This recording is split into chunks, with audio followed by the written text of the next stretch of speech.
अस्सलामु अलैकुम वरहमतुल्लाहि वबरकातुहू। अल्हम्दुलिल्लाहिल्लज़ी जअलल हक़्क़ यअलू वला युअला वस्सलातु वस्सलामु अला मन क़ाल ला नबिय्य बअदी वला रसूला व अला आलिहि व अस्हाबिहिल्लज़ीना तबअूहुम बिइहसानिन इला यौमिल जज़ा। क़ाल अल्लाहु तबारक व तआला हुवल्लज़ी अरसल रसूलहु बिलहुदा व दीनिल हक़्क़ि लियुज़हिरहु अलद्दीनि कुल्लिहि। वक़ाल नबिय्यु सल्लल्लाहु अलैहि वसल्लम अल्लाहुम्मा इज़्ज़िल इस्लाम बिउमर इब्निल ख़त्ताब व बिअम्र इब्निल हश्शाम औ कमा क़ाल अलैहिस्सलातु वस्सलाम। मेरे वाजिबुल एहतराम मुअज़्ज़ज़ सामीन इज़ाम, ये माह मुहर्रम इस एतबार से हमारे लिए और पूरी उम्मत मुसलमा के लिए ख़ास मकाम रखता है कि इस मुबारक महीने में सहाबा और अहले बैत का इकट्ठा ज़िक्र खैर होता है और दोनों पहलू बराबर रहते हैं। अहल सुन्नत वल जमात की ये खुशबख्ती है कि अल्लाह ने इनको राह एतदाल पे रखा है। ये किसी एक तरफ की मोहब्बत में दूसरी साइड से किनारा कशी इख्तियार नहीं करते, किसी के बुग़्ज़ में दूसरे को हक़ को नज़रअंदाज नहीं करते, बल्कि अल्लाह ताला के फ़ज़ल व करम से रसूलुल्लाह सल्लल्लाहु अलैहि वसल्लम के हम नशीनों को और जानशीनों को सब को साथ लेकर चलते हैं, सब के साथ मोहब्बत करते हैं। चूँकि हमारे इस बिलकसर में ये जो प्रोग्राम की तरतीब है, इसमें पहला अशरा बाकायदा हज़रत सैयदना उमर फ़ारूक रज़ी अल्लाह ताला अन्हु और नवासा रसूल हज़रत सैयदना हुसैन इब्न अली रज़ी अल्लाह ताला अन्हु की शहादत, इन दो शहीदैन के तज़किरे के साथ पूरे अशरे में उनका ज़िक्र किया जाता है, बयानात किए जाते हैं। चूँकि मुझे जो उन्वान दिया गया है उस उन्वान की मुनासबत से मुझे सैयदना उमर फ़ारूक रज़ी अल्लाह ताला अन्हु के हवाले से कुछ मारूज़ात पेश करनी हैं। एक तो सैयदना उमर फ़ारूक रज़ी अल्लाह ताला अन्हु की शख्सियत के हवाले से और उनकी जो इस्लाम के साथ खिदमात हैं वो, और दूसरी ये कि चूँकि इस्लाम की तारीख़ में ये पहले हुक्मरान हैं, ये पहले खलीफा हैं, इस एतबार से कि जिन्होंने मुकम्मल इस्लामी इस्टेब्लिशमेंट का, इस्लामी निज़ाम का नक्शा मुरतब किया, पूरी दुनिया में एक इस्लामी अम्पायर को मुतारफ़ करवाया और नबी करीम सल्लल्लाहु अलैहि वसल्लम की बयान करदा पेशीन गोइयों को पूरा किया। इसलिए हज़रत उमर रज़ी अल्लाह ताला अन्हु का अंदाज़े हुक्मरानी क्या था, किस तर्ज पे हुकूमत करते थे, और आज हम बहसीयत मुसलमान उस मामले में किस हद तक ख़ता का शिकार हैं। मुसलमानों ने कहाँ कहाँ जाकर इस्लामी निज़ाम बनाने में अपने मुल्कों की बागडोर संभालने के बाद इस्लामी निज़ाम के निज़ाम क़याम के अदल में हज़रत उमर रज़ी अल्लाह ताला के निज़ाम को फॉलो ना करने के जो नुकसानात उठाए हैं, मैं इस हवाले से आज गुफ्तगू करूँगा। मेरे बरादर मुकर्रम मुझसे पेशतर हज़रत उमर रज़ी अल्लाह ताला के मनाक़िब के हवाले से जो गुफ्तगू फरमा रहे थे, कहने को तो हज़रत उमर के मुतल्लक़ जो बात भी की जाए वो काफ़ी और शाफ़ी होती है, लेकिन तारीख़ इस्लाम का एक ऐसा मौजू है, ऐसी शख्सियत है कि जिसकी ज़िंदगी के जिस पहलू को भी लिया जाए आदमी को अपने ईमान में हरारत महसूस होती है, अपने ईमान में एक जला और रोशनी सी महसूस होती है।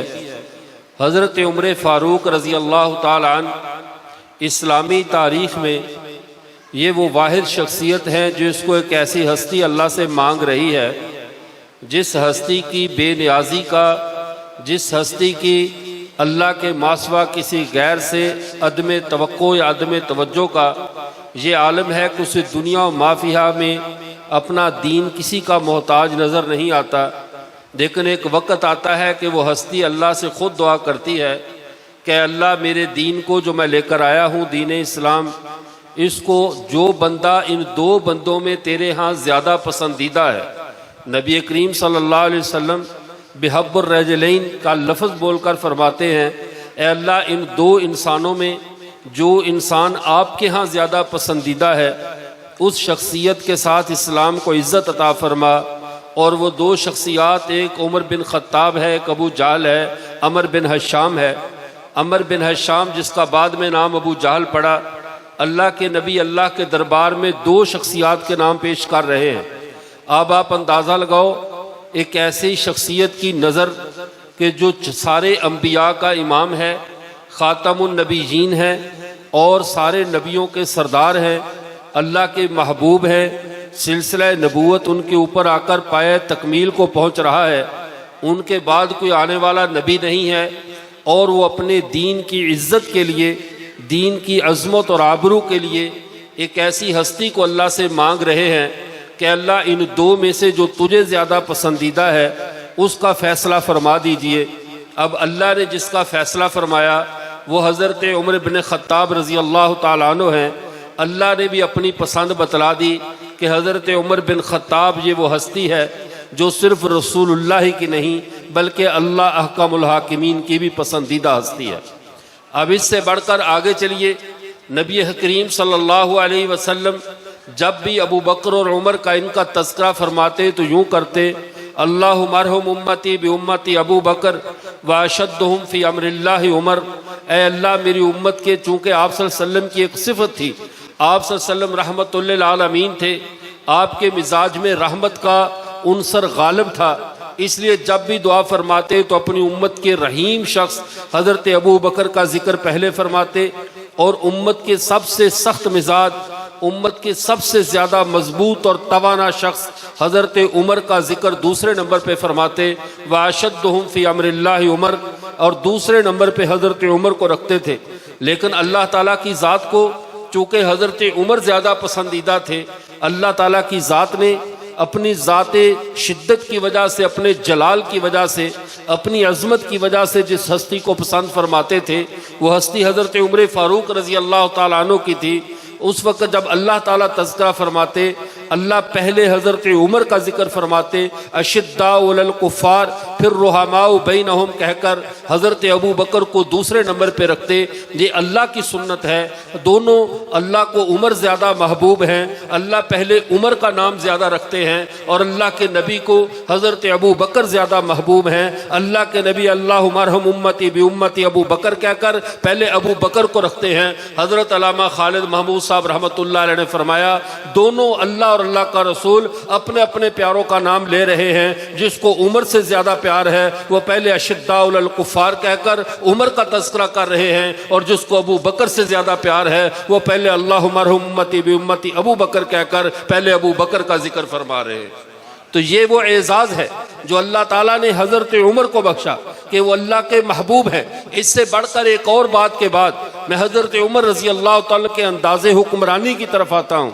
अल्लाह ताला ने अपने प्यारे हबीब सल्लल्लाहु अलैहि वसल्लम पर आयत मुबारका उतारी, हुवल्लज़ी अरसला रसूलहु बिल हुदा व दीनिल हक़्क़ लियुज़हिरहु अला दीन कुल्ली। अल्लाह ने इस दीन को मोहम्मद को हिदायत देकर भेजा, मोहम्मद को रहनुमाई देकर भेजा ताकि इस हिदायत को सारे दीनों पे गालिब कर दे, सारे दीनों के ऊपर इसे गलबा कुल्ली अता फरमा दे, इसको इज्जत मिले और अजमत मिल जाए इस दीन को। अब इस अजमत और इज्जत के दीन की इशारा कब हुआ?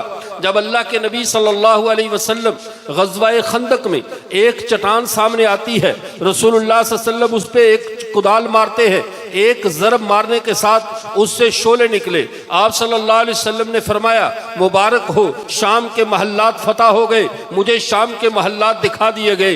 दूसरी ज़रब मारते हैं, कहा मुझे कैसर के महल्लात दिखा दिए गए। तीसरी ज़रब मारी, फरमाया मुझे किस्रा ईरान के महल्लात दिखाए गए, ये सारे के सारे इलाके फतह होंगे। फिर किस्रा जिसका शहर मदाइन था उस दौर में, जो आज इराक के एक सूबे के अंदर वाक़ है, कूफा के करीब, अब उस जगह के बारे में, उसके महल्लात के बारे में अल्लाह के नबी खबर देते हैं। अब इस आयत का मिस्दाक कौन बना है? हुवल्लज़ी अरसला रसूलहु बिल हुदा। इस आयत का मिस्दाक कौन बना? किसने इस शाम को फतह किया? किसने जो है वो रूम को फतह किया? किसने किसरा के तख्त को ताराज किया? इस्लाम के परचम को बुलंद किया, कुफर के परचमों को सरनगू किया। अगर मैं हवाला किसी अपनी किताब का देता तो शायद किसी के जहन में ये आता, उमर तुम्हारा अपना है, तुम तो उसकी मदह सराई करोगे, उमर तुम्हारा है, तुम तो फजाइल बयान करोगे। लेकिन हैरान जाऊं, हक वो है, सच वो है जिसकी दुश्मन भी गवाही दे, सच वो है जिसको बेगाना भी माने। मुल्ला बाकर मजलसी अपनी किताब हयातुल कुलूब में लिखता है, कहता है इस आयत से मुराद ईरान की और शाम की और मदाइन की इस फतह की तरफ इशारा है। और वो साफ कहता है, और ये फतह अल्लाह ने दूसरे खलीफा हजरत उमर के साथ इस बात को पूरा किया, जो मेरे पैगंबर को अल्लाह ने गज़वा खंदक में कुदाल के खोदते हुए जो चंगारियां निकली थी, उन चंगारियों के जरिए जो पूरी दुनिया की फतुहात दिखाई गई थी, उन फतुहात को पूरा किया है तो हजरत उमर बिन खत्ताब ने पूरा किया है। और ये बात मैं नहीं, मुल्ला बाकर मजलसी अपनी किताब हयातुल कुलूब में लिख रहा है। ये वो सच्चाई है। हजरत उमर फातेह बने हैं, हजरत उमर इस्लाम के इज्जत थे। यही वजह है जब जंगे ग़ज़वा हुदैबिया में अल्लाह के नबी ने सुलह के लिए वफद भेजना था, वफद भेजने के लिए मशवरा होता है कि हजरत उमर को भेजा जाए। अल्लाह के नबी हजरत उमर से की तरफ देखते हैं, उमर कहते हैं अल्लाह के रसूल मुझे ना भेजिए, मुझे ना भेजिए, मेरे जो मिजाज की शिद्दत है, मेरा जो मामला है, मामला संभलने की बजाय बिगड़ सकते हैं, मैं तो माफ़ करने वाला नहीं हूँ, इसलिए मुनासिब है किसी और की तश्कील की जाए। या बाज़ रवायत के मुताबिक अल्लाह के नबी ने हजरत उमर के मशवरे को नहीं लिया, हजरत उमर के बारे में आने वाली राय को नहीं लिया, हजरत उस्मान को भेजा। वजह क्या थी? उस्मान इस्लाम के हया का नाम है, सुलह जानिबैन से हया रखा करती है। सुलह में कभी झुकना भी पड़ता है, कभी फ़रीक़े मुखालिफ को झुकाना पड़ता है, कुछ मानना पड़ता है, कुछ मनवाना पड़ता है। लेकिन उमर तो इस्लाम की इज्जत का नाम है, उमर तो इस्लाम की अजमत का नाम है, उमर तो इस्लाम की चोटी और कोहान का नाम है, उमर इस्लाम के लहलहाते परचम का नाम है। इसलिए अल्लाह के नबी ने सुलह हुदैबिया के मौके पे उमर को नहीं भेजा कि सुलह में कुछ झुकना पड़ता है, अल्लाह की खैर गवारा नहीं करती उमर को सुलह के लिए भी झुकना पड़े। उमर तू सर बुलंद है, तू सर बुलंद रहेगा। और सुलह में हया रखा जाता है, इसलिए यहाँ उस्मान को भेजा जाएगा। वो जाकर अगर झुकना भी पड़ा तो बात बन जाए, झुकाना भी पड़ा तो बात बन जाए। मामलात डील का है, डील के मामलात बराबर की पॉलिसी पे होते हैं। ऐ उमर तू दुश्मन के सामने सुलह करते हुए अपनी शराइत को जो है वो दुश्मन के सामने डिग्रेड करते हुए अच्छा नहीं लगता। अल्लाह की गैरत गवारा नहीं करेगी कि इस्लाम की इज्जत सुलह के लिए क्यों ना हो किसी के सामने झुक जाए। अल्लाह ने हजरत उमर को किसी के सामने झुकने नहीं दिया। अब आगे चलिए, अल्लाह के रसूल सल्लल्लाहु अलैहि वसल्लम ने ये इरशाद फरमाया, मैंने रात को ख्वाब देखा, ख्वाब में मैंने देखा हर मुख्तलिफ लोगों ने कपड़े पहने हुए हैं, किसी के जिस्म पे कमीज है उसके सीने तक, किसी के जिस्म में कमीज है पेट तक। फरमाया हत्ता के उमर आए, उमर की कमीज इतनी लंबी है कि वो जमीन पे घसीटता हुआ आ रहा है। जब कपड़ा जमीन पे घिसटता जा रहा हो उसकी लकीरें बनती जाती हैं, उसके निशानात बनते जाते हैं। फरमाया मैंने उमर को देखा, वो जमीन पे कमीज को घसीटता हुआ आ रहा है। सहाबा ने पूछा अल्लाह के रसूल इसकी तावील क्या है? फरमाया इसकी तवील दीन के दीन है। ये दीन उमर का इतना ज्यादा है, इतना ज्यादा दीन के अंदर ये हैसियत रखता है कि पूरे का पूरा जिस्म ही सरापा दीन बन चुका है। इसके अंदर एक और इशारा भी था, उमर जहां पे कमीज घसीटता हुआ गुजरेगा उम्मत के लिए राह गुजर बनेगी, उम्मत के लिए सिराते मुस्तकीम बनेगा, उम्मत के चलने की राह बनेगी। गोया के उमर वो शख्स है जिसकी घिसटती हुई कमीज ने नस्ल इंसानी के लिए क़यामत की सुबह तक चलने की राह मुतय्यन कर दी है। ये जमीन पे कमीज को घसीट कर हजरत उमर बता रहे हैं। और फिर अल्लाह के रसूल ने और फरमाया, एक दफा फरमाया अल्लाह के मैंने ख्वाब में देखा मेरे सामने एक शख्स हजरत अबू बकर आते हैं, उन्होंने एक कुएं से डोल निकाला, लेकिन इनके डोल के निकालने में कुछ कमजोरी है, जिस्म इनका कमजोर है। चूंकि हजरत अबू बकर नरम दिल के थे, फरमाया कुछ कमजोरी है। उसके बाद डोल की रस्सी एक ऐसे ताकतवर शख्स के हाथ में चली गई जो इंतहाई कवि है। फरमाया वो उमर बिन खत्ताब है। इसके हाथ में जब रस्सी गई तो लोग सैराब हुए, लोगों ने उससे फायदा उठाया। यही दौर है हजरत अबू बकर का दौर फितनों के साथ लड़ते हुए गुजर गया। हजरत अबू बकर की नरमी भी थी, दौर भी गुजर गया। लेकिन जब हजरत उमर का दौर आता है, अब इस्लाम को कुव्वत मिलती है, इस्लाम को सतवत मिलती है, इस्लाम को शान और शौकत मिलती है। और फिर कैसी शान और शौकत है, कैसी अजमत है, इस अजमत का अंदाजा इस बात से लगाइए। अल्लामा खालिद महमूद साहब रहमतुल्लाह अलैहि के एक और जुमले से बात को आगे शुरू करता हूं। हजरत अल्लामा साहब फरमाने लगे, अरब के लोगों में गुलामी नहीं होती, अरब का हर बंदा सरदार होता है, बच्चा है वो भी सरदार है, जवान है वो भी सरदार है। इनके अंदर कारकुनों वाला मिजाज नहीं होता, ये क़यादत करना जानते हैं, ये दुनिया के हुक्मरानी जानते हैं, ये झुकना नहीं जानते, इनमें कारकुनों वाला मिजाज नहीं है। अल्लाह के नबी ने फिर अल्लाह से एक कारकुन मांगा जो रियासत को चला सके, एक कारकुन मांगा जो इस्लामी सल्तनत को चला सके। यार ये माइक वाला किधर, थोड़ा यार गला पकड़ रहा है, थोड़ा सा इसको ठीक करे, ये गला पकड़ रहा है, इसको थोड़ा ठीक कर दे। तो मैं अर्ज कर रहा था, अब हजरत उमर रजी अल्लाह ताला अन्हु ने जब अल्लाह के नबी ने हजरत उमर को मांगा, अल्लाह के नबी ने गोया कि अपनी इस्लामी रियासत के लिए उन सरदारों के दरमियान एक कारकुन को मांग लिया। ये कारकुन जब मसनद सल्तनत पे बैठते हैं, खलीफा बनते हैं इस्लामी रियासत के, हजरत अबू बकर के बाद हजरत उमर मसनद खिलाफत पर बैठे। लेकिन यहाँ पे मैं ज़िमनन एक बात और अर्ज करता चलूँ, उन लोगों के लिए जिनकी रोजी रोटी ही सहाबा और अहले बैत की दूरियां दिखाने पे है, जिनकी दूरबीन में शीशे ही ऐसे फिट हो चुके हैं, अदसे ही ऐसे हैं कि सहाबा मशरक में नजर आए, अहले बैत मगरब में नजर आए, एक आसमान पे नजर आए, एक जमीन पे नजर आए, वो दुनिया को दो अलग अलग रुख न दिखाएं तो रोजगार नहीं चलता। लेकिन हमारा तो जीना ही इस बात पे है कि सहाबा और अहले बैत में तफरीक ना की जाए, सहाबा का दर्जा सहाबा को दिया जाए, अहले बैत की अजमत के सामने सर झुकाए जाएं। हम इनमें ऐसी तकसीम नहीं करते जिसमें किसी की भी शान कम होती हो। अब अल्लाह के हजरत अबू बकर के जाने का वक्त आता है, हदीस मुबारका में आता है, मुसन्नफ इब्ने अबी शैबा में, मुसन्नफ अब्दुर रज़्ज़ाक़ में, हजरत अबू बकर ने मस्जिद के हुजरे से अपने जो है मस्जिद के अंदर झांका, अपनी खिड़की से अंदर झांका, बीमारी के आलम में है, सबको देखा, मस्जिद में इंतजार में खड़े हैं। और क्या फरमाया, भाई सुनो, अगर मैं तुम्हारे लिए किसी खलीफा को मुकर्रर कर दूं तो क्या तुम राजी हो? तुम्हें कोई एतराज तो नहीं है? अगर मैं अपना कोई नायब बना दूं, किसी को एतराज तो नहीं है? सारे सहाबा ने कहा हमें कोई एतराज नहीं है, आप जिसको भी मुकर्रर करो, हमारी सर आंखों पे है। लेकिन एक हस्ती उठकर खड़ी हो गई, फरमाया अबू बकर हम बिल्कुल एतराज होगा, हम राजी नहीं होंगे। वो हस्ती कौन है? वो हस्ती है सैयदना अलीउल मुर्तजा रजी अल्लाह ताला अन्हु की। हजरत अलीउल मुर्तजा खड़े हुए, शेर खुदा खड़े हुए और फिर वल्लाहि ला नरज़ा इल्ला यकून उमर इब्न अल खत्ताब, ए अबू बकर सुन ले, रब्बे काबा की कसम, हम आपके मुकर्रर करदा किसी खलीफे पर राजी नहीं होंगे अगर वो उमर के अलावा कोई और होगा। अगर उमर के अलावा कोई और हुआ तो हम राजी। ये कौन कह रहे हैं? हजरत अली कर्रमल्लाह वजह, ये शेर खुदा कह रहे हैं। उमर को मसनद सल्तनत पे बिठाने वाले, इस तख्त पे बिठाने वाले ये हजरत अली हैं जो सबसे पहले अपनी राय दे रहे हैं। ए अबू बकर वल्लाहि ला नरज़ा इल्ला यकून उमर इब्न अल खत्ताब, अबू बकर अल्लाह की कसम हम राजी नहीं होंगे अगर उमर के अलावा किसी को अपनी सीट पे बिठाया। उमर को बिठा कर जाओ, उमर को खलीफा बना कर जाओ, हम आपके पीछे खड़े हैं, हम इस बात को तस्लीम करेंगे। अब हजरत अबू बकर ने हजरत उमर को मसनद खिलाफत पर बिठा दिया और जब मसनद खिलाफत पर बैठे, हजरत अबू बकर के मामलात को देखा कि उनका बैतुल माल में से जो सामान सरकारी था उनके घर में, एक ऊंट, प्याला और खादम, वो वापस जमा हो रहा है।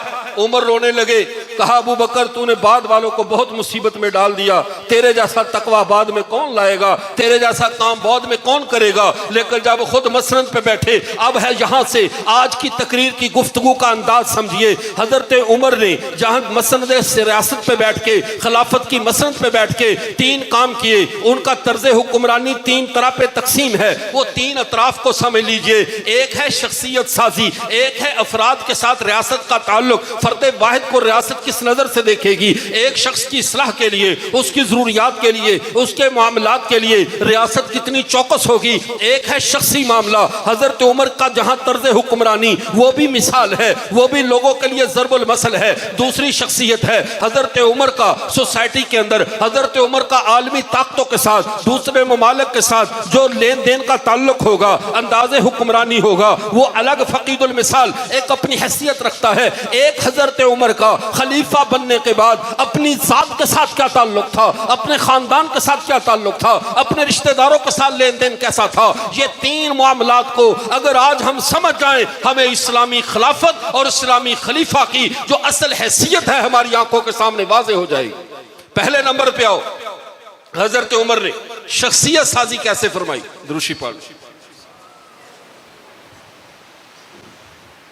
हजरत सैयदना उमर फारूक रजी अल्लाह ताला अन्हु मसनद खिलाफत पे बैठते हैं, लेकिन ये वो शख्स है जो इल्मुल अंसाब का माहिर है, नस्बों के इल्म को जानने वाला है, शख्सियत साजी का इसको मलका है, क़ियाफा शनासी का इमाम है। जब ये मसनद खिलाफत पे बैठता है, ये लोगों पे बड़ी बारीक नजर रखता है, एक एक नौजवान पे नजर रखता है, बच्चों पे नजर रखता है, लोगों की अखलाकियात पे नजर रखता है। चूंकि इस शख्स के सामने मोहम्मद अरबी का दिया हुआ दीन, उस दीन के तैयार करदा अफराद क़यामत की सुबह तक के लिए मुक्तदा थे। इनमें कोताही वो बर्दाश्त नहीं कर सकते थे, इनके अंदर खामी वो बर्दाश्त नहीं कर सकते थे। हत्ता के बसा औकात किसी के साथ सख्ती भी हो जाती थी, किसी के साथ थोड़ी सी ज्यादती भी हो जाती थी, लेकिन हजरत उमर उम्मत मुसलमा के इज्तिमाई मुफाद में, हजरत उमर उम्मत मुसलमा के इज्तिमाई कौमी धारे को दुरुस्त रखने के लिए वो भी कर गुजरते थे, लेकिन किसी फर्द को बिगड़ा हुआ बर्दाश्त नहीं करते थे। किसी शख्स का बिगाड़ उनके यहाँ नाकाबिले माफी जुर्म था। इसकी मिसाल समझिए, हजरत उमर के रजी अल्लाह ताला के पास एक वफद आता है। उस वफद में एक नौजवान है, उसका नाम कैस बिन साबित है। वो गुफ्तगू कर रहा है, वो सहाबी नहीं ताबी है। गुफ्तगू की, बहुत अच्छी गुफ्तगू की, बड़ी शानदार, बड़ी मुदल्लल। और हमारे यहाँ अगर कोई शानदार गुफ्तगू करे उसके साथ क्या रवैया होता है, जो बड़ी दलील के साथ गुफ्तगू करे उसको क्या अलकाबात दिए जाते हैं। लेकिन हजरत उमर ने जब सुना वो शख्स बड़ी अच्छी गुफ्तगू करता है, नौजवान बड़ा प्यारा बोलता है, उसके अंदर फहम और दानिश उसके पोरों से टपक रही है, फरमाया कैस एक साल के लिए मेरे पास रुक जाओ, एक साल यहाँ रुक जाओ, अभी ये शख्सी इस्लाह होने लगी है। अब उन्होंने कहा जी अमीरुल मोमिनीन जैसे आपका हुक्म। एक साल के लिए अपनी कौम के इमाम को, मुनाज़िर इस्लाम को, वली कामिल को और पता नहीं क्या क्या कुछ को हजरत उमर ने रोक लिया। कहा चलो सदके के ऊंट चढ़ाओ। सदके के ऊंट चढ़वाए, बैतुल माल की बोरियां गिनो, मस्जिद नबी की सफाई करो। पूरा साल नौकर बना के रखा, पूरा साल खादिम बना के रखा। एक दफा साल गुजरने के बाद हजरत उमर मस्जिद में आते हैं, आकर देखा वो फकीर, वो बोरिया नशीन, वो उम्मत का मुनाज़िर इस्लाम, वो वली कामिल और पता नहीं क्या क्या कुछ, वो बेचारा लेटा हुआ है, फटे पुराने कपड़े। हजरत उमर ने कहा खड़े हो जाओ कैस, तुम्हें पता है मैंने तुझे एक साल क्यों रोका था। उन्होंने कहा अमीरुल मोमिनीन आप रसूलुल्लाह के नायब हैं, पूरी जिंदगी नौकरी का कहो, मैंने तो पूछना भी नहीं है छुट्टी कब है, आपसे छुट्टी मांगना, रसूलुल्लाह के नायब हो, ये तो नहीं होगा। फरमाया कैस जब मैंने तेरी गुफ्तगू सुनी थी, जब मैंने तेरा कलाम सुना था, मेरे दिल में एक खटका पैदा हो गया, चूंकि मेरे पैगंबर ने फरमाया था इन अखवाफू मा अखाफू अला उम्मती इल्ला मुनाफिक अलीमुल लिसान, मुझे अपनी उम्मत के अंदर सबसे ज्यादा जो खौफ होगा, मुझे अपनी उम्मत में सबसे ज्यादा जिस बात का डर है, ऐसे मुनाफिक का डर है जो बोलने का फन जानता होगा, जो अलीमुल लिसान होगा। कल को वो अपनी बातों के साथ लोगों को गुमराह करेगा, लोगों में फितना फैलाएगा। आप आज अल्लाह को हाजिर नाजर जानकर बताओ, जितनी कौम गुमराह हो रही है, जिन यूट्यूबरों से, इन फलां से और फलां से, जिनका तज़किरा करना ही मस्जिद के माहौल को खराब करना है, इन लोगों ने अपनी जुबान के पेचो खम से, अपनी जुबान के उतार चढ़ाव से, अपनी चीखों पुकार से, अपनी स्टेज पे जोकरों वाली हरकतों से क्या कौम को गुमराह नहीं कर दिया? कितने लोग गुमराह कर दिए हैं। लेकिन वो उमर थे, कहा वो कैस मुझे डर हुआ कहीं तो वही तो नहीं है जिसके बारे में मेरे पैगंबर ने मुनाफिक कहा है कि मुनाफिक की जुबान बड़ी तेज होती है, मुनाफिक बहुत लोगों को धोखा देना जानता है, वो बातों को फिसलाना जानता है। फरमाया मैंने तुझे परखा, एक साल के बाद तहकीक के मैं ये फैसला करता हूँ, तू उनमें से नहीं है, तू इस उम्मत का फर्दे खैर है। जा जाकर दीन का काम कर, जा जाकर दावत दे, जो मर्जी कर, आज तुझे मेरी तरफ से इजाजत है। ये खलीफा रसूल इजाजत दे रहा है एक आलम दीन को कि अपनी कौम में जाकर काम करो। लेकिन आज हमारे यहाँ क्या होता है, मैं मिसाल के तौर पर करता हूँ, हजरत अक़दस अगर पीरे तरीकत होते, मेरी तकरीर थोड़ी सी देखते ये बंदा उबर रहा है, थोड़ा सा देख लेते इसको लोग वाह वाह कर रहे हैं, हजरत को साथ ही इल्हाम हो जाना था, मुझे अभी कश्फ हुआ है, इसको खिलाफत दे दी जाए, और 4, 5, 10 सिलसिलों की खिलाफत मेरे हाथ में पकड़ा देते, ले जाओ ये आज से मेरा खलीफा है मजाज है। ऐसे होता है या नहीं होता? बोले भाई, जो उभरता हो उसको खिलाफतें कैसे भागती हैं। बड़े बड़े पीर खिलाफतें लेकर बंदे ढूंढते फिर रहे हैं कि कोई मिल जाए उसको मैं खलीफा बनाऊं, ताकि मुरीद ने तो चढ़ना ही चढ़ना, पीर की गुड्डी भी चढ़ जाए। लेकिन हजरत उमर उनमें से नहीं थे। हजरत उमर ये भी तो कह सकते थे, शुरू साल में शाबाश दे के भेज देते, साल रगड़ा लगाकर शख्सियत की इस्लाह करके मिंबर पे लाए, क्योंकि ये मेरे पैगंबर का मिंबर है। यहाँ हर एक आकर नाच नहीं सकता, यहाँ हर एक आकर अपना इजहार बयान नहीं कर सकता। यहाँ पे चेक एंड बैलेंस है, यहाँ पे किसी को अपनी मर्जी की बात करने की इजाजत नहीं है। ये रसूलुल्लाह की मसनद है। हजरत उमर ने ऐसी शख्सी तरबियत की। हजरत अबू हुरैरा रज़ी अल्लाह तआला अन्हु कितने जिल्लुल कदर सहाबी हैं, लेकिन इनको मदीने में फतवा देने की इजाजत नहीं थी। अल्लामा इब्न क़य्यम ने इलाम अल मुवक्किईन में लिखा है, रसूलुल्लाह के जो 1.25 लाख सहाबा में जो उलमा मुज्तहिद सहाबा थे वो सिर्फ 150 थे। उन 150 में जिनको फतवा देने की अथॉरिटी थी वो सिर्फ 6 सहाबा इकराम थे। उन 6 के अलावा किसी को फतवा देने की इजाजत नहीं होती थी। लेकिन आज तो ईंट उठाओ, नीचे से मुफ्ती, इंजीनियर, डॉक्टर, प्रोफेसर सारे ईंट के नीचे से निकल आते हैं, और अगर ईंट ना उठाओ तो ईंट के ऊपर बैठे भी मिल जाते हैं। ऐसी है या नहीं? ऐसे इतना वाफर हो गया दीन, इतना सस्ता हो गया दीन। लेकिन हजरत उमर के दौर में ये नहीं था।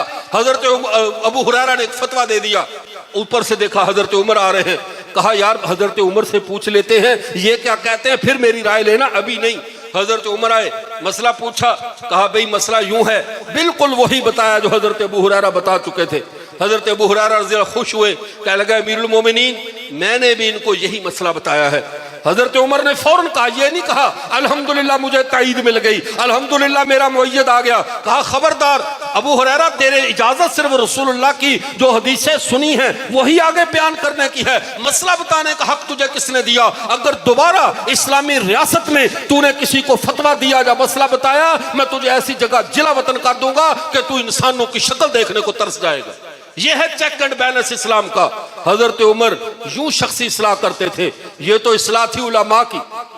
सफर में जा रहे हैं, रात के वक्त सफर के अंदर औरतें और शेर व शायरी करती हुई काफिले में जा रही हैं।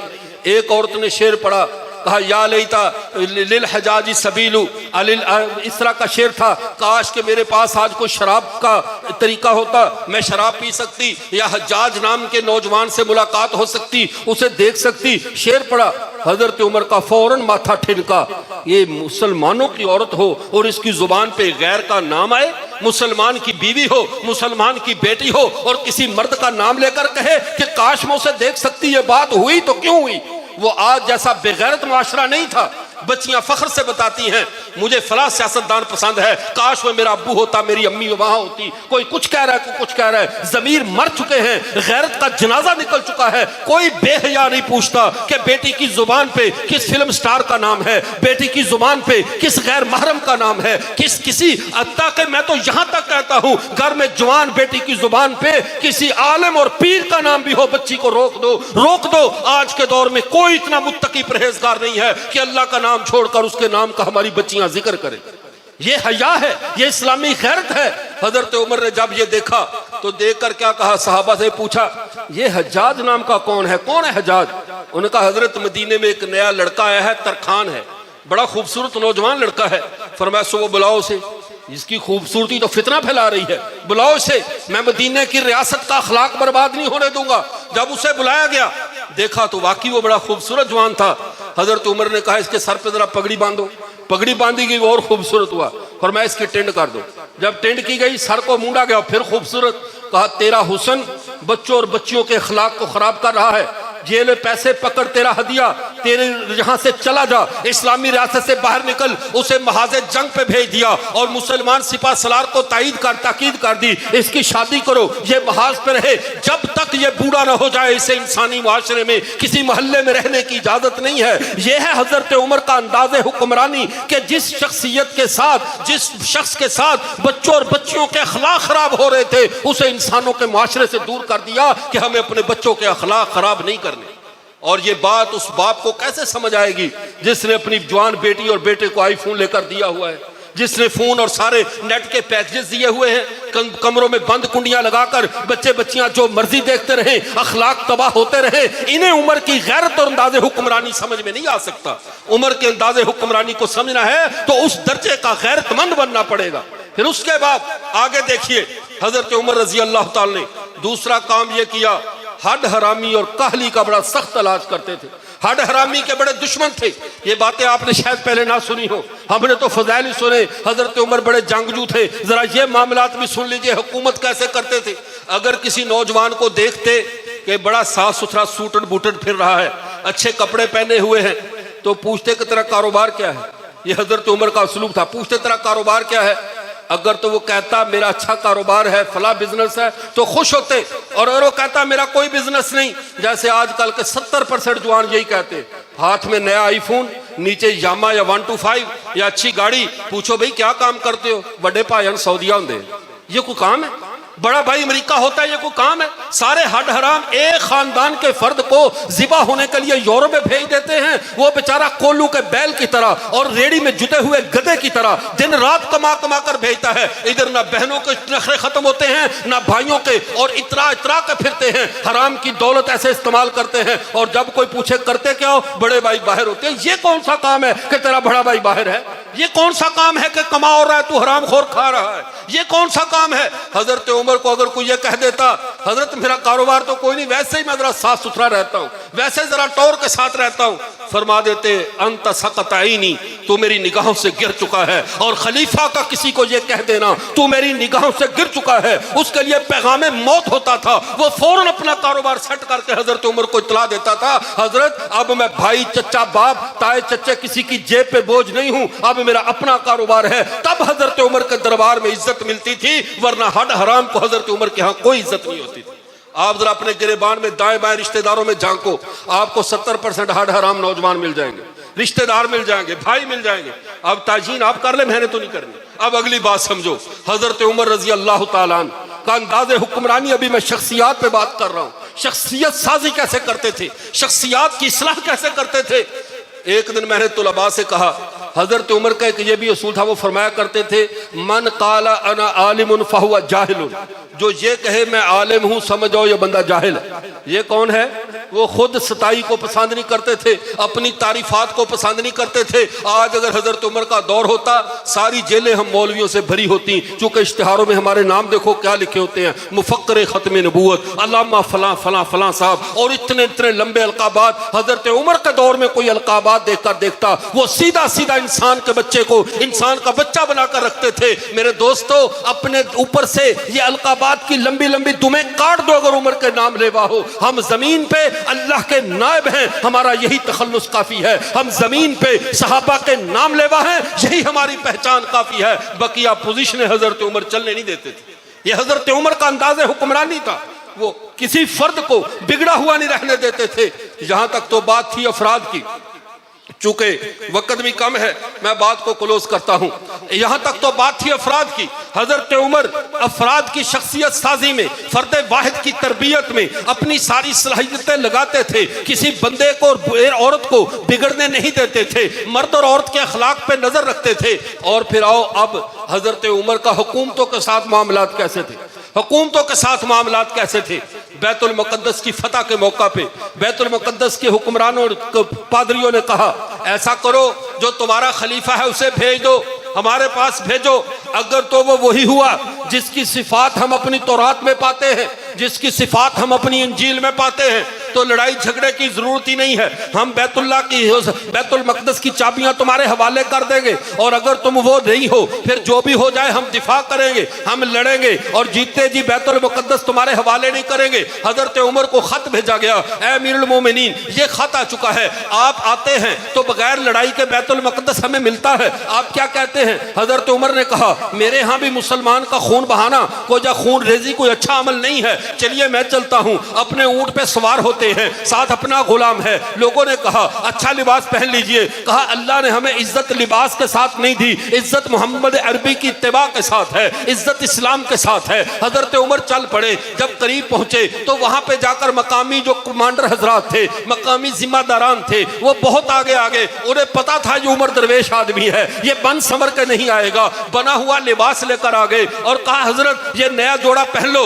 ये बैतुल मकदस वाले यहूदी ईसाई क्या कहेंगे, आप ये अच्छी पीछे घोड़े पे सवार हो जाओ। हजरत उमर ने लिबास पहना, कमांडरों के कहने पे पहन तो लिया, लेकिन जब घोड़े पे बैठे घोड़े ने मस्ती दिखाई, फौरन नीचे उतर गए। कहने लगे नहीं नहीं, हमें फटे पुराने कपड़े ही जेब देते हैं, पैबंद लगे कपड़े ही जेब देते हैं, और हमें ये तकब्बुर की सवारी जेब नहीं देती। उसी ऊंट पे सवार हुए। अब जब बैतुल मुकद्दस के करीब गए, इंसाफ का तकाजा तो यही था कि हजरत उमर आगे चलते और बारी उस गुलाम के ऊपर बैठने की थी। हजरत उस गुलाम ने कहा, हजरत अब तो दुनिया देख रही है, अब मैं अपना हक तुम्हें देता हूं, मैं तुम्हें प्रोटोकॉल देता हूं, आप ऊंट पे सवार हो जाओ, मैं रस्सी पकड़ कर चलता हूं। फरमाया नहीं, मुझे प्रोटोकॉल की जरूरत नहीं है, मुझे उस अदल की जरूरत है जिस इंसाफ का मैंने अल्लाह के यहाँ कल जवाब देना है। फरमाया ऐसा नहीं होगा। हजरत उमर वही चलते रहे। जब जाकर देखा अब फटे पुराने 17 जगह पे पैबंद लगे हुए हैं, ऊंट की लगाम पकड़ी है, फटा पुराना जूता पहना हुआ है, और जाकर वहां पे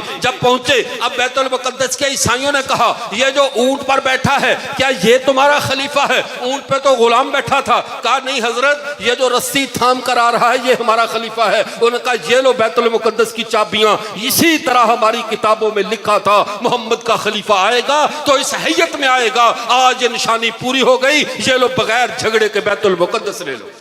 ये था हजरत उमर का इंटरनेशनल म्यार। और फिर हुकूमतों के साथ राब्ते, ये जो आज हम दुनिया में कहते हैं, जितने भी रियासत का निजाम उठाकर देख लो, सड़कों की पैमाइश करवाई, जरी अराजी को तकसीम करवाया और उनकी बाकायदा हदबंदियां करवाई, पानी की हदबंदियां करवाई, ये हजरत उमर ने। फिर आगे देखो दूसरा बड़ा हुक्म क्या था, हजरत अबू मूसा अशरी को अराक में खत लिखते हैं, फरमाया खल्लुकुल्ला अक्कारिन व ज़र्राइन, फरमाया जो काश्तकार हैं, जो खेती बाड़ी करने वाले हैं, जो साहिबे हुनर हैं, इनको कभी कैद ना करना, इनका कभी रास्ता ना रोकना, चूंकि इनके हुनर से लोगों को रिज्क मिलता है, इनकी मेहनत से लोगों को अनाज मिलता है। अगर इनसे गलती हो जाए हल्की फुल्की सरजश कर देना, लेकिन किसी किसान को तकलीफ में मत डालना। यह हजरत उमर की पॉलिसी थी कि जमीन से गल्ला उगाने वालों को सहूलत दी जाए, कैद में न डाला जाए।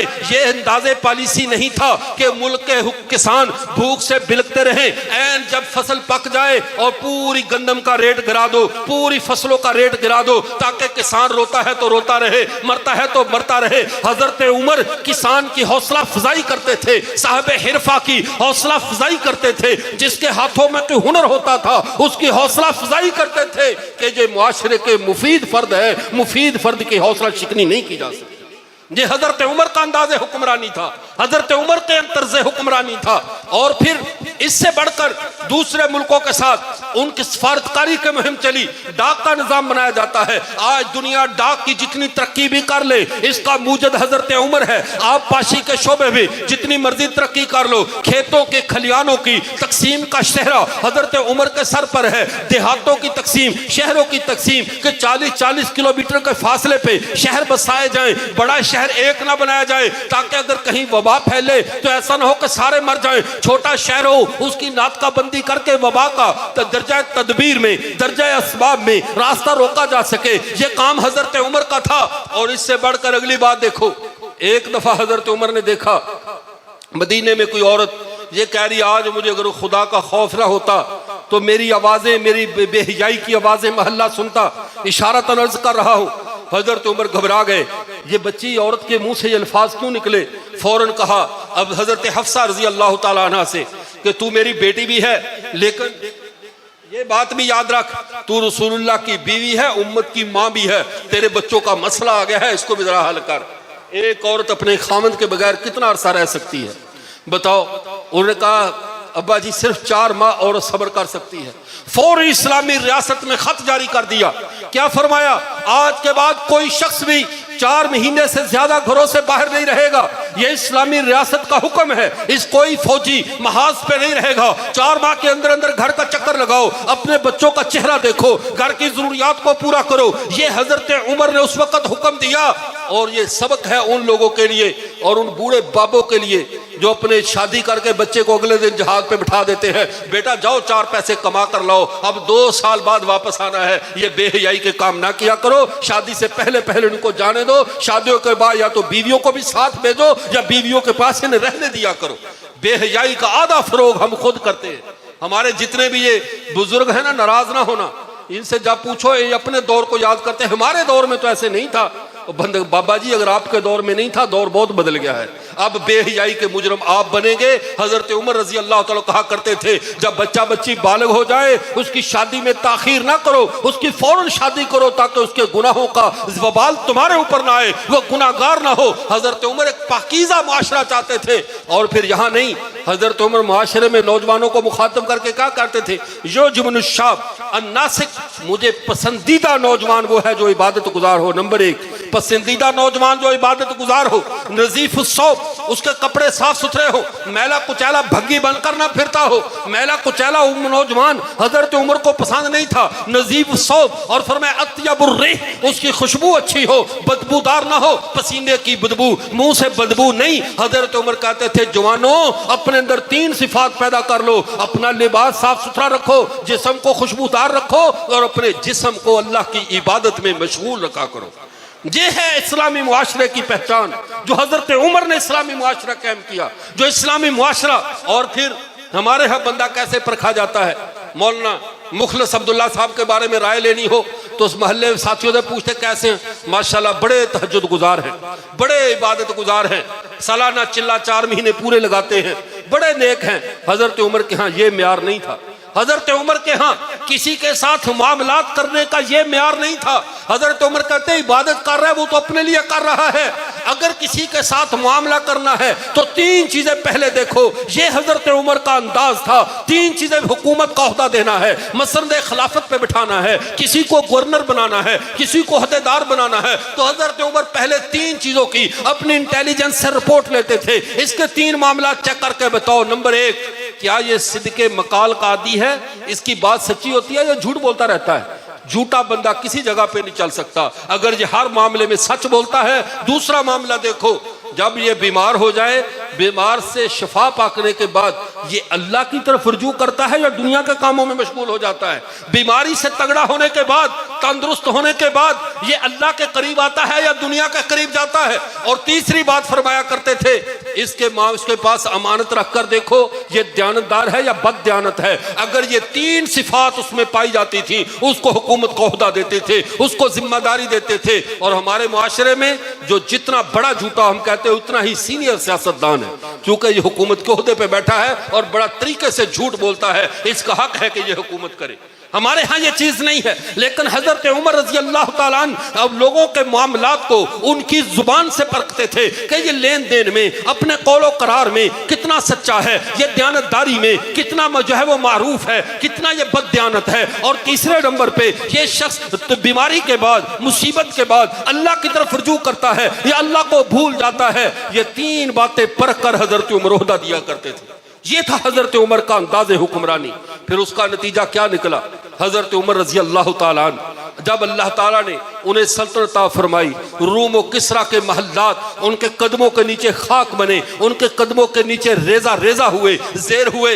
यहाँ पे मुझे एक ईमान फरोज एक वाकया, ये जो मदाइन का किला जो अल्लाह के नबी सल्लल्लाहु अलैहि वसल्लम ने फतह की खबर दी, ये इराक के अंदर मौजूद है। 2022 में जब मैं करबला और शाम और इन सारे इलाकों की ज़ियारत और देखने के लिए गया तो वहाँ जाकर जब मैंने मदाइन का किला देखा, आंखों से आंसू आ गए। वो किले की आज भी दरारें पड़ी हुई हैं, आज भी वो सारी हैयत वैसे की वैसे मौजूद है। किला साइडों से तो बंद किया है, जंगला लगाकर देखने की इजाजत थी। हम गए, ये वो किला है जहाँ से यज़दगर की 3 बेटियों को पकड़ के लाया गया था। 3 बेटियों में से एक का नाम शहरबानो था, एक का नाम महबानो था, एक का नाम महरबानो था। शहरबानो याद रह गई कि उसके पीछे पूरा मजहब जो खड़ा कर लिया लोगों ने, दूसरी 2 भूल गई, इसलिए कि शहरबानो का निकाह हजरत हुसैन से हजरत अली, हजरत उमर रजी अल्लाह ताला ने कर दिया, और महरबानों से हजरत अबू बकर के बेटे हजरत अब्दुल्ला मोहम्मद बिन अबी बकर का निकाह कर दिया गया। मोहम्मद बिन अबी बकर की औलाद और हजरत हुसैन की औलाद ये आपस में खालाजाद भाई थे,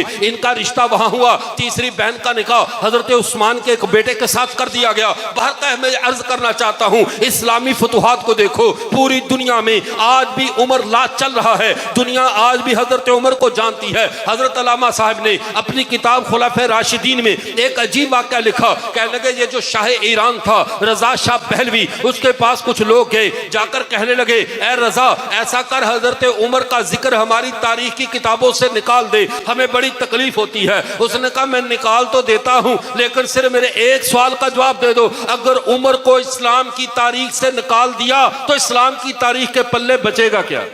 इस्लाम की तारीख तो फख्र ही हजरत उमर पे करती है। हजरत उमर इस्लाम की तारीख का वो सरताज है। हजरत उमर ने शख्सियत पे हुकूमत की तो उसलूब मुरतब किए, कवानीन मुरतब किए, सारी सड़कें का नक्शे बनवाए, फौजों की छौनियाँ बनवाई, सरहदी दिफा की तरतीब बनाई, मुसलमानों को मुख्तलिफ ममालिक के अंदर जो है वो बाकायदा जासूसी के तौर पर तैनात किया। 56 के करीब इस वक्त किसी भी रियासत में वो इस्लामी हो या गैर इस्लामी 56 के करीब में जो दुनिया में चलते हैं जिस पर हुकूमतों की बुनियाद होती है, यह 56 के 56 महकमों के बानी हजरत उमर इब्ने खत्ताब है।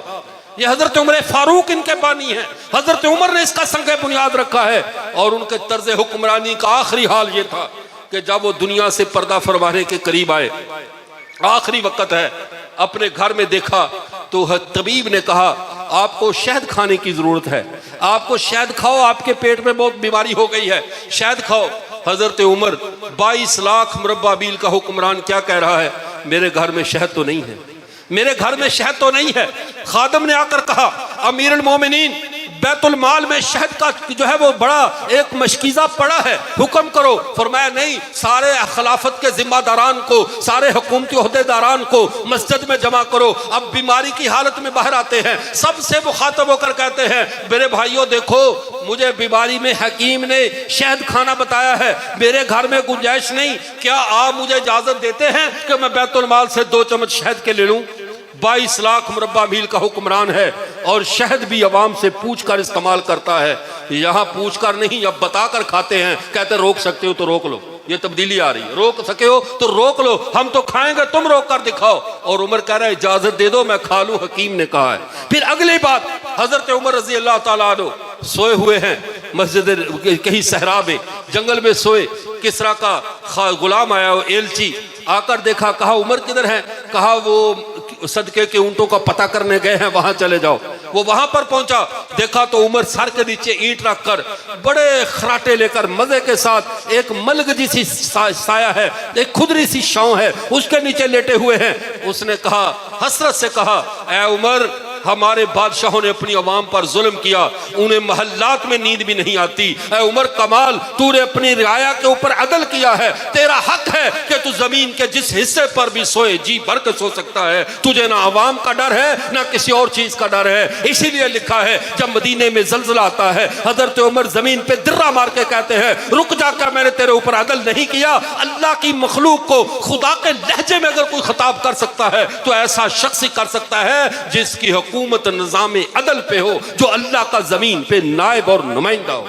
और ये हजरत उमर रजी अल्लाह ताला अन्हु थे। बहरहाल उनका किस्सा जितना भी फैलाएं, मुझे बयान करने का लुत्फ आता रहेगा, आपको सुनने का लुत्फ आता रहेगा, लेकिन बहर कैफ वक्त कम है, मैं इन्हीं अल्फाज के साथ अपनी गुफ्तगू को समेटता हूँ। हजरत उमर रजी अल्लाह ताला अन्हु ये वो मुक्तदा है जिनके पीछे चलने से हमारे लिए निशान फलाह है। अल्लाह के नबी से आखिरी वक्त में एक औरत आकर पूछती है, या रसूलल्लाह मैं आपके पास इस काम के लिए आई हूँ। फरमाया कल आना। सुनने तिरमिज़ी में हदीस मुबारका मौजूद है, फरमाया कल आना। उन्हें जब वो फरमाया या रसूलल्लाह अगर मैं कल आऊं और आपको ना पाऊं, यानी आप दुनिया से पर्दा फरमा चुके हो, तो फिर मैं क्या करूं? आप सल्लल्लाहु अलैहि वसल्लम फाती अबू बकर व उमर, फिर ऐसा करना या अबू बकर के पास आ जाना या उमर के पास आ जाना। जो नबूवत के दरवाजे तक ना पहुंच सके वो अबू बकर और उमर के दरवाजे तक भी पहुंच जाए, नबूवत तक पहुंच जाता है, नबूवत के दरवाजे पे पहुंच जाता है। ये अल्लाह के रसूल फरमा रहे हैं। और फिर इतनी बात नहीं, अल्लाह के नबी हजरत उमर जब मसनद खिलाफत पर बैठे, मैं आखिरी हदीस हजरत अली के कौल पे बात को ख़त्म करता हूँ। मैंने शुरू में बात की थी हजरत अली की हदीस से जो ने हजरत उमर के बारे में फरमाई, अब भी मैं वो बात करता हूँ, हजरत अली की हदीस पे बात को ख़त्म करता हूँ। हजरत उमर जब मसनद पे बैठे, हजरत अली ने नसीहत फरमाई और क्यों ना हो, इनका आपस में ताल्लुक कितना था। अल्लामा तबरसी और इस तरह एक इनके अल्लामा ईसा बिन ईसा अर्दबिली ने अपनी किताब अल मुत्तफ़िक़ वल मुफ्तरक में लिखता है, कहता है जब हजरत अली को हजरत उमर ने फातिमा से शादी पे तैयार कर लिया, राजी कर लिया कि रिश्ता मांगो, और जब ये रिश्ते की बात हो गई फफारिहा बिज़ालिका फरहन शदीदा, अली ने हजरत उमर ने जब अली और फातिमा के रिश्ते की बात करवा दी तो इतने खुश हुए कि इंतहा दर्जे के खुश हुए। ये तो आपस में खुश होते थे, अहल सुन्नत भी खुश होते हैं, जो खुश नहीं होता ये उसका मसला है, हमारा मसला नहीं है, ये उसकी प्रॉब्लम है, हमारी प्रॉब्लम नहीं है। अब मिंबर पे बैठे तो हजरत अली ने कहा, ए अबू उमर मैं तुझे नसीहत करता हूं, अगर तू चाहता है कि अपने दो पेशरों के साथ चला जाए, अबू बकर और अल्लाह के नबी के साथ जाए, उन्हीं के साथ सोए उन्हीं के साथ उठाया जाए, तो उमर एक बात को लाजम पकड़ना, दुनिया से किनारा कशी इख्तियार करना, तय्युश और नेमतों से दूर रहना, अपने दुनिया के मामलात को बिल्कुल क्लोज कर रखना, जिंदगी खुरदरी रखना, तकवा इख्तियार करना, अदल करना, फिर तो अपने पेशरों के साथ जाएगा। और जब अल्लाह के नबी के बाद अबू बकर और दोनों हजरत आयशा के हुजरे में दफन हुए, फिर हजरत उमर फौत होते हैं। हजरत अली के नसीहत पे हजरत उमर ने अपना तमाम दौरे हुकूमत गुजारा था। अल्लाह ने अल्लाह के नबी और अबू बकर के पहलू में उनको जगह दी कि इस जगह की बशारत हजरत अली ने दी थी, अगर तू इस तरह चलेगा तो इनके साथ रहेगा। आज भी उमर हजरत अबू बकर के साथ है, अल्लाह के नबी के साथ है, और यही फरमान हजरत अली का था। अल्लाह हमें सहाबा और अहले बैत की कमा हक़ुहु मोहब्बत करने और उनके जो है मकाम को पहचानने की तौफीक अता फरमाए। व आखिर दावाना अल्हम्दुलिल्लाहि रब्बिल